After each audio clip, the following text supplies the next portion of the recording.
There are certain aspects of this story that started way before my enlightening experience. When I was 14, I started to get chronic anxiety and panic attacks. Absolutely terrifying feeling of impending doom hanging over me every day. At this time, my sympathetic nervous system decided to turn on for good. I started taking antidepressants and anti-anxiety medication. Not to mention my home life was completely chaotic in more ways than one. By the time I was 20, I had hurt my back severely when I fell after having an appendectomy. My crooked doctor at the time, who was no longer allowed to practice medicine, would give me any opiate or benzo I wanted, and as many as I wanted. My addiction started to take hold with an astonishing ability to destroy any sense of self I had left. A year later, I met my boyfriend, who I am back with now. We love each other very much, and he got to witness all the beautiful disasters that come along with having an addict for a girlfriend who is constantly in fight or flight mode. On average, my heart rate would be around 130 beats per minute. From the time I woke up till I went to bed, my subconscious was anything but sound. In my dream realm, I was completely out of control, and I would wake up in a panic from my dreams. Throughout the next, or last, 7 years of my life, I continued to collect fears and phobias. Tim, my boyfriend, got to witness my self-sabotage even though I was doing my absolute best to be level, which I clearly wasn't. Something of importance. My mother and I were the closest that any mother and daughter could get. Very much a parasitic, symbiotic relationship with her feeding off of me. She had her own addiction problems my entire life, and we became drug buddies when I was a teenager. I would have horrible panic and fear that would manifest if I said or even thought of her dying or not being around for me. We had a suicide pact since I was 13, but I'm sure we wanted to kill each other more than ourselves most of the time. I would try to stay drug-free, and she would go out of her way to bring me what I was trying to stay away from. She knew I wanted to change, but she didn't want to lose her possession. As bad as she was for me, I could not escape. Not so much physical, but in the mental grip she had tightened around my throat over the years. My boyfriend would tell me in the nicest way possible to run as far away from her as I could. I tried and failed miserably multiple times, struggling with a deep depression and an insanely high level of anxiety. In February of 2014, I woke up one morning unable to breathe and coughing up blood. I drove myself to the hospital, and taking one look at me, they rushed me into the ER. I was diagnosed with walking pneumonia in my left lung and 2 pulmonary embolisms. My D-dimer test showed that my blood was 6 times thicker than what it should be. Being on painkillers for so long, at this time I was taking 5 Norco-10, 325s a day and 3 milligrams of Clonidine. The doctors were barely able to control my pain because of my tolerance. I was in the hospital for almost 2 weeks. They put me on blood thinners and told me I had to make some changes, which, at the time, I took seriously. Even though they told me I had escaped death, the changes I would begin to make would hardly scratch the surface and not even come near to the origin of what really needed to happen. Once again, death came knocking in the form of a heart attack and cardiomyopathy in January of 2016. Like with the embolisms, I woke up one morning unable to breathe or even sit myself up. My lungs were filled with fluid, and my hands were swollen beyond belief. Driving myself to the hospital again with an eerie sense of déjà vu. Arriving, they took me straight back to the ER again, ran tests, and told me I had a 50-50 chance that I would need a heart transplant if it didn't clear up on its own.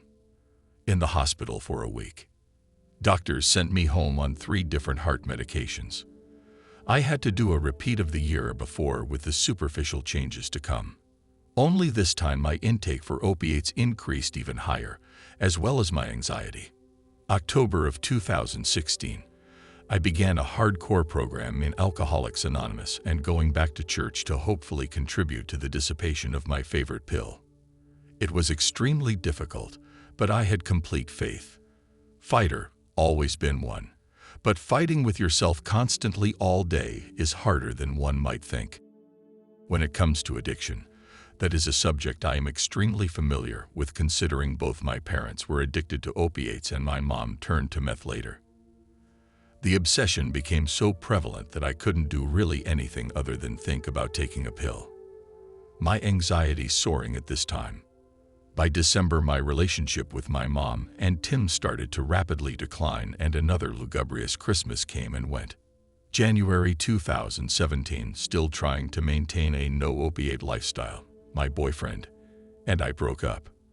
I was in a state of unbelievability and was beginning to drug seek. Unbeknownst to me, my mother had met a charming young clean-cut guy at the bank and thought, "Oh, what a good guy you would be for my daughter." Even though she has the worst ability to judge a person's character, she gave him my number. I was appalled, but not surprised at what she had done. By the end of January, we were talking and met for the first time. He was a decent enough guy, I guessed. Then my pivotal moment, the question that would lead me on the path to my death and rebirth. "Do you know where I could get some Norcos?" Without hesitation, he pulled a huge prescription bottle from the center console full of Norcos. My journey into hell, the big leagues, had surfaced. Between the months of February and June, I have very few solid memories. The Chernobyl runaway train effect had taken over. Everyone around me was waiting for the call that I had overdosed. I could not feel happiness. All there was a constant fight going on in my head and suffering. Complete, all around, mental and spiritual agony. I continued to go to church and pray, since that was the only way to get close to a glimmer of hope that things might change. June 1st, I lost control of my car, hitting a parked car and flipping mine onto its side in the middle of the street. The firefighters had to cut the roof off to get me out. I went to the hospital with a neck injury and went home the following day. This is where I start to lose the ability to explain what was happening to me and how I had absolutely no control over what was coming my way. Tim came over to my house on the 4th of June, and he said, "You are going to die." I knew it. When it comes to getting clean, an addict will do almost anything to not feel the sickness of the opiate detox crawling up your spine. I have done it many times and avoided it many times. Something was different though. As if my NDE started here, at this point in time. Even though I was on a fatally high number of opiates and benzos, it didn't matter. When Tim came to take me to detox, I couldn't fight. Some kind of psychic intervention had taken place, and whatever it was completely disarmed me, which goes against my very character. When I look back to that day, I can remember not wanting to go to detox.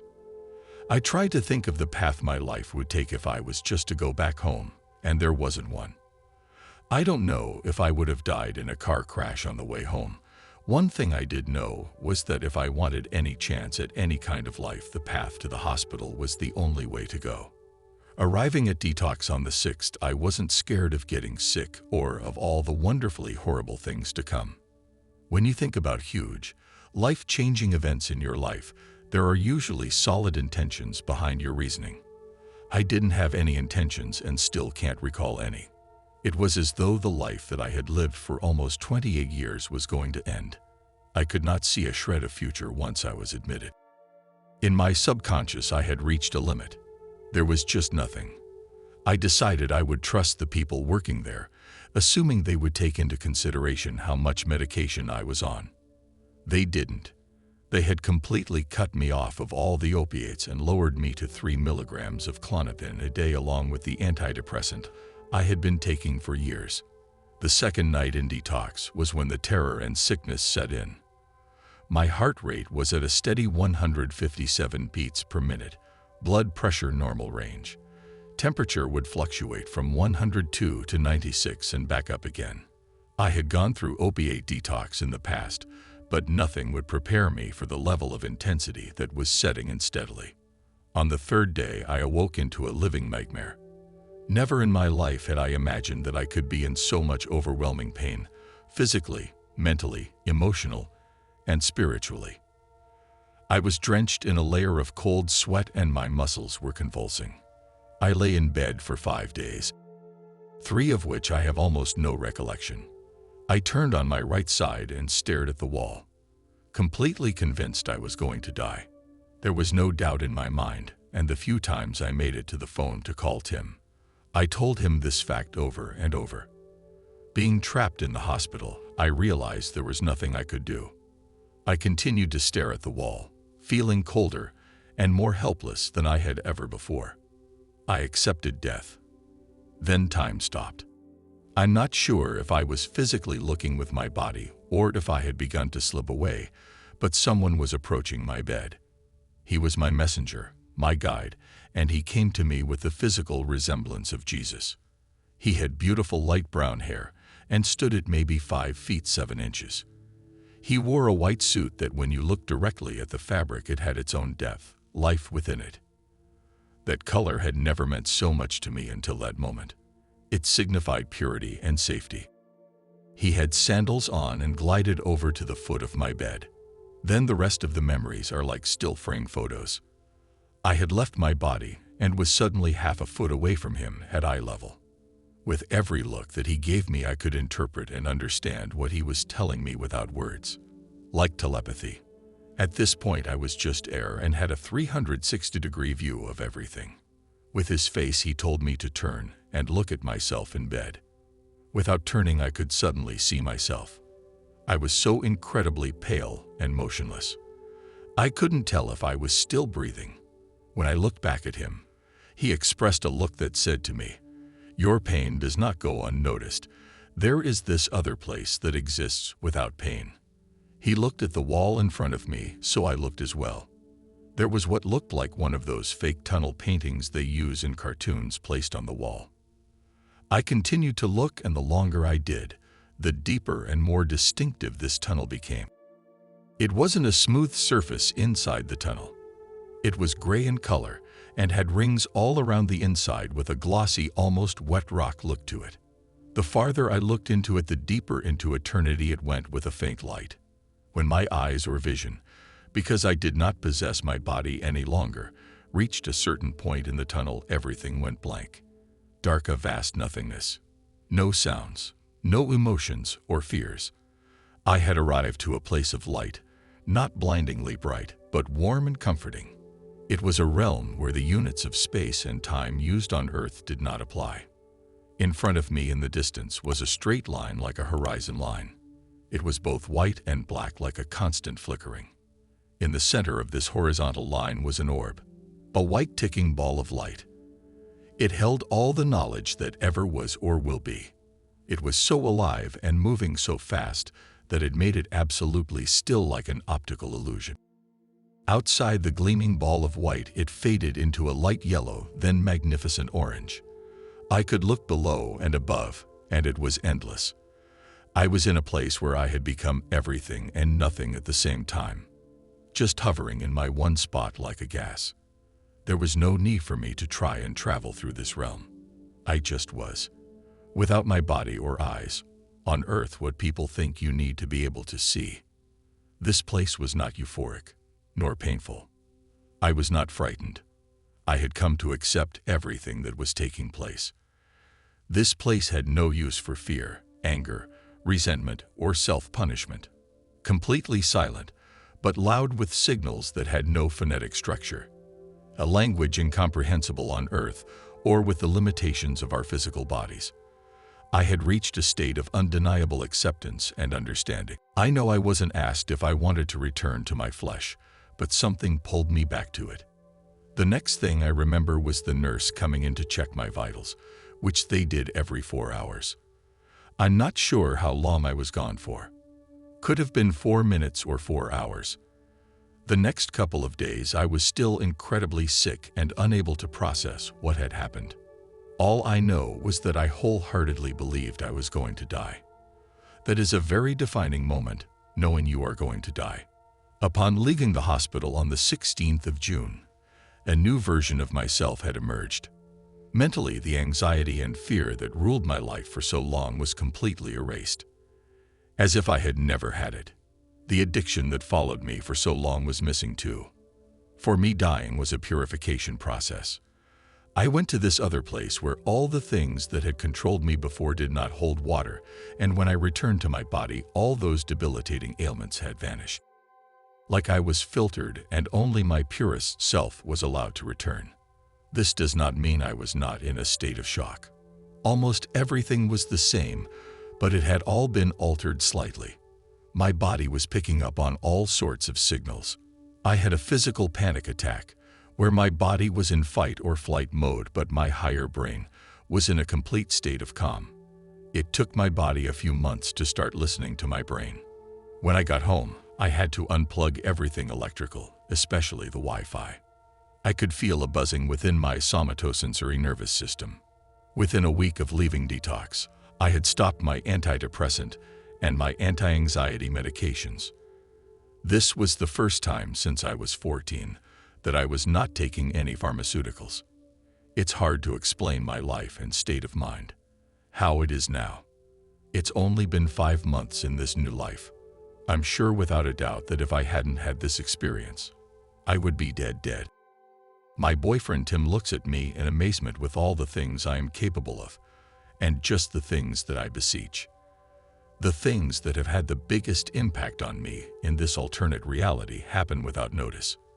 Like the fact that I had parted my hair on the left side my entire life. I realized one day that I was parting my hair on the right side. I astral project in my sleep. The dreams that I have and just how my subconscious views myself in my dream world have shifted altogether. I used to have no control over what happened in my dreams, and I would end up doing something I know I shouldn't, end up regretting it, and wake up in a panic. When I dream now, things are so vivid, and I am lucid most of the time. Fear is not a part of my life in any aspect. The toxic bond I never thought I would escape from with my mother has been cut. She doesn't even seem like my mom. She was Alex's mom. The name Alex doesn't feel right to call myself. Alex is like a twin that I had my whole life and she died. I feel everything and nothing at the same time. My empathy for people runs deeper than ever before, but so does my ability to protect myself. Places with bright lights, loud noises, or lots of people turn into a sensory overload inside me. I stay home most of the time. I stop using all social media and do not have a cell phone. I love people's reactions when you tell them that. Like I'm completely whacked not being able to connect with anyone, anytime, anywhere. The ironic part is that I can. My psychic abilities are supercharged, and I can feel the people around me even if they are not around. I see flashing lights and the outline of people really quickly, and when I look back, the outline is still there, but it is made by a tree and a shadow. As if these beings know which spots to show up in to almost trick the mind. They pick places that have the same outlines as them so you see them for a split second. They know it, but when you turn to check, it's something else. My whole life I've never been able to draw, always wanted to but didn't have the gift. Surprisingly, I can draw now. Faces, details, shadowing. My coordination is more accurate than ever before. The poems I write now have a totally different taste than all my previous work. I have absolutely no drug cravings and am actually opposed to taking even an ibuprofen. I usually don't use a clock because Earth time does not seem correct. I live based off nature now. I don't drive a car and really don't want to. My thoughts are obscure and abstract with my hunger for information rising every day. I have these spells where I'll cry. Not out of sadness or any common emotion. I just feel so much I have to cry, like a language of its own. I try to explain to my boyfriend what it is like to be who I am now, but I can't find the proper words. There are so many limitations on this physical plane of existence, between our soft, vulnerable, fleshy bodies and the laws that apply to this place. I went to a church for a wedding a few weeks ago. The first time I've been in a church since before detox. As I entered the church, I felt like I was being suffocated. The priest continued the ritual of marriage, and with each word my heart began to beat faster and faster.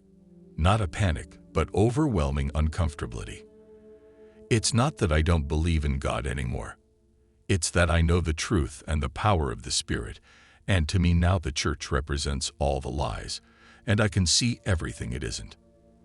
I feel religion mocks what is really out there and sells people a false hope. I have trouble following society's beliefs and rules. The direction humans are headed in is destined for failure. We are not a threat to the earth, we are a threat to ourselves. I refuse to live in any kind of denial and have no use for lies anymore. Something that has not left me since my experience. Well, a lot of things, but mostly is my genuine overall acceptance of everything to come. Through pain comes greatness, I honestly believe that. Having reached a level of pain I didn't even know could exist, nothing compares to that. Once you accept your own death, you are capable of accepting anything. Even sitting here on my couch, seemingly quiet, everything has its own life within it. I can feel every angel of the room and different materials or textures dance to their own frequency. I feel like I'm on a psychedelic trip every day as I try to process all these new occurrences. Is it possible for a person to feel so utterly different from their own selves that they mourn the loss of that identity? Alex is like a past life. Only 5 months old now, I still have a lot to learn. Sometimes I miss her essence, but I'm such a more refined, pure version of whoever I might be. I can't associate with Alex unless I think back to when I was a kid, under 7 years old. I feel like my kid self, but with an adult supervisor keeping things in order. I am eager to get to know myself now. It's actually a pleasure to be alive for once in my life. This life. Just a thought. I'm not saying abortion is wrong by any means, but why is it considered acceptable to bring someone back from the grips of death? Ending life before it really begins is the same thing as ending death before it really begins. Abortion.